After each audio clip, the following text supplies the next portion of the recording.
Hello. Alors, une deuxième petite vidéo. Je vous avais expliqué comment réécrire votre arbre de commit.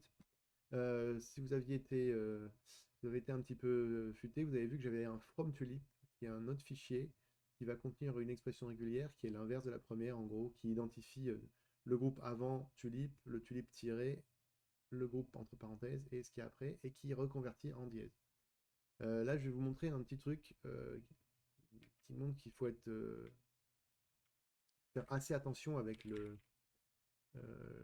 git filter repo, c'est que bah, parfois ça plante et on pourrait se retrouver bien malheureux si ça plante et que ça marche pas comme on veut. Donc là, je reprends la suite de ma précédente vidéo, j'exécute en fait le changement inverse, je veux remettre un dièse à la place du tulip, donc je lui dis en paramètre que je prends le deuxième fichier qui est le from tulip. Alors bien évidemment, les fichiers là, je les ai mis dans mon projet à la racine, mais ça peut être, il pourrait très bien être placé, par exemple dans le répertoire .git, dans un sous-répertoire caché et qui sera ignoré pendant les manips. Il pourrait être à l'extérieur du projet, dans un répertoire au-dessus. Il suffit de mettre le chemin relatif pour y accéder, ça marche très bien. Donc là, on va voir ce qui se passe si j'essaye de reconvertir dans l'autre sens, et on va voir que ça se passe pas toujours très bien. Voilà, donc là, qu'est-ce qu'il me dit? Bah, il me dit fatal, la profondeur de remplacement est trop grande pour l'objet, machin, etc. Et là, eh ben, on va se faire s'apercevoir que ça a plusieurs effets, ça. Si je rafraîchis ma vue dans IntelliJ, je ne vois plus l'historique et il me remet l'erreur. Si je fais un git log ici, il me fait l'erreur aussi. Si je fais un git status tout simple, il me fait aussi une erreur. Si je fais un git, j'en sais rien moi, reflog ou je ne sais quoi, bref, l'erreur apparaît tout le temps. Pas de panique, il y a des moyens de s'en sortir, en tout cas moi j'ai trouvé un moyen. C'est la commande git replace. Alors la commande git replace, elle va me donner en fait les derniers hash des opérations qui ont été faites. Alors je trouve le commit là 3 C333 qui est ici en avant-dernière position, et j'en trouve un certain nombre d'autres. Il se trouve que là, si je veux effacer ce truc qui pose problème, il faut que je fasse un git replace-d pour delete et le hash de commit. Enfin le hash en tout cas, c'est pas vraiment un commit, mais c'est un hash. Si je fais ça, il va me l'effacer. Le truc, c'est que si je fais ça, alors croyez-moi sur parole ou expérimentez comme moi, mais vous verrez qu'en fait, juste après, il va vous mettre qu'il y a il y a une erreur, mais il va prendre un autre hash de commit, par exemple le 1 CA, puis le 3 F6, puis ainsi de suite. Le moyen que j'ai trouvé moi, en fait, c'est de faire un git replace, euh, mais euh, je vais le faire comme ça. Je fais un git replace -d pour supprimer, et je replace en fait bah, toute la liste de ces hash que j'ai ici, que je fais un xarg pour les mettre en ligne au lieu que ce soit en colonne, et donc je passe ça en paramètre à mon -d. Et donc, bah, si je passe cette commande-là, ça me les efface, et là on s'aperçoit que je peux faire un git status, que ça remarche, et que je peux rafraîchir ma vue dans mon IntelliJ normalement. Ah non, il veut pas. Il refresh, voilà. Et je retrouve bien mon arbre de commit. Et en plus de ça, il est dans le bon état, c'est-à-dire que je suis revenu avec mon dièse comme j'avais voulu tout à l'heure. Euh, alors ça n'a pas effacé,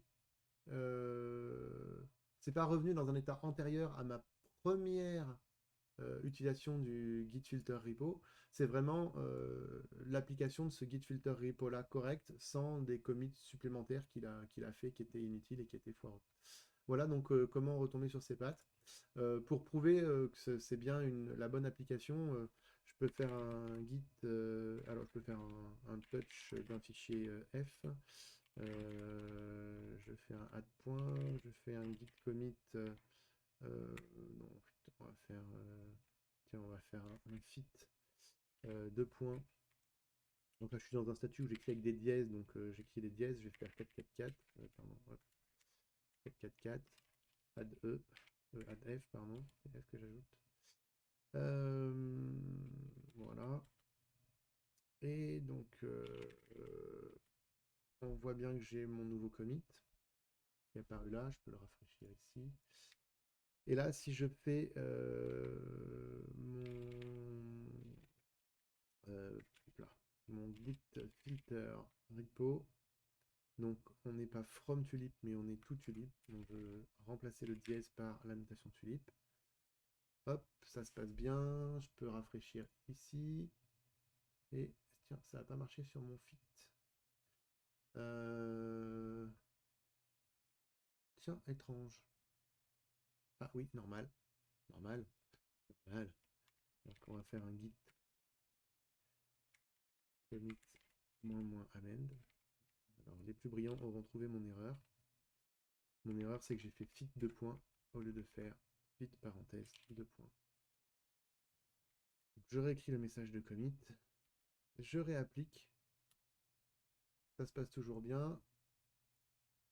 Je rafraîchis. Et là, il me l'a bien écrit comme il faut. On va voir si je peux le faire dans l'autre sens. Et remettre un dièse à la place du tulip. Comme tout à l'heure, il y a une erreur qui s'est produite. Ce qu'on va faire, c'est que on va faire le git replace de la commande qui est là, avec enfin, toutes les commandes qui peuvent être en replace. Il les efface tous et on va voir si ça a bien tout réécrit. Ça a bien tout réécrit et j'ai toujours mon nouveau commit qui est ici, donc on voit bien que j'ai pas triché, que c'est pas un reset à l'état initial, c'est bien un reset à l'état qui est supposé final, correct du from tulip. Donc il y a encore quelques petits bugs à mon avis avec le guild filter tout est pas clair. Je vais aller lire la doc, voir si c'est un problème qui est connu. Mais bon, voilà, il y a des moyens de s'en sortir. Mais par contre, je vous engage quand même à être super prudent et à pas travailler directement sur vos arbres de commit quand vous êtes sur des vrais projets. Là, moi, je l'ai fait parce que c'était un projet test, mais voilà, c'est marrant. Là, il n'a pas rafraîchi. On voit pas le fichier F, ça y est, il est apparu. Voilà, voilà. J'espère que ça vous aura utile, que vous aurez appris des choses. Et à bientôt pour d'autres astuces.